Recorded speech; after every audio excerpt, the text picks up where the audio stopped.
आदरणीय चेतन भाऊ नरोटे जी, आदरणीय विनोद भोसले, आदरणीय बाबा करगोळे जी, आदरणीय सुशील मेत्रे जी, आदरणीय बाबर सर, आदरणीय अमर गवळी जी, आदरणीय नरसिंह गावडेकर जी, आदरणीय प्रशांत नागावकर जी,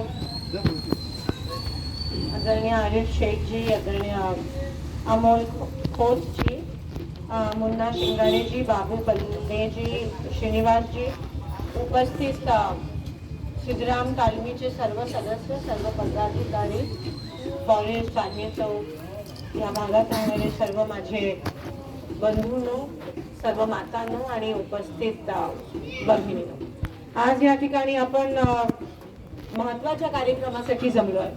अनेक वर्षापासून या तालमीची मागणी होती की जिमचं साहित्य उपलब्ध करून द्यायला पाहिजे. शिंदे साहेबांनी या ठिकाणी सभागृह बांधलं आणि आज आम्ही नशीब समजतो की आम्हाला पण इथे काम करायला मिळतंय.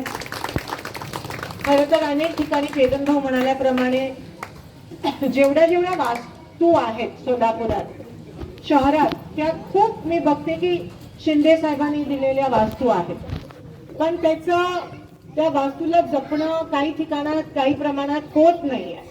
त्या गोष्टीची खंत वाटते. पण साहेबांनी तिथे तो पाया दिला आणि मला असं वाटतं आपल्या पूर्ण मतदारसंघात किंवा आपल्या सोलापुरात जिथे जिथे अशा वास्तू आहेत तिथे तिथे आपल्याला त्याची पुनर्बांधणी असेल किंवा तिथे जिम साहित्य देणं असेल किंवा वेगवेगळे काही उपक्रम असतील, ते करणं ही आपली जबाबदारी आहे, आपलं कर्तव्य आहे. आणि बाबा, मी तुम्हाला मनापासून तुमचे आभार मानते की अशीच एक वास्तू तुम्ही ओळखून काढली. आणि तालमी म्हणजे मी आमदार व्हायच्या आधीपासून ज्या आपल्या तालमी आहेत सोलापुरातल्या, त्या सगळ्या तालमींचं पुनर्वसन करणं हे माझं स्वप्न होतं आणि मी तो काही प्रमाणात प्रयत्न पण केला. उत्तरमध्ये खास करून म्हणजे आपल्या नामवंत तालमी आहेतच, पत्रा तालीम असेल, मंगळवेढा तालीम असेल,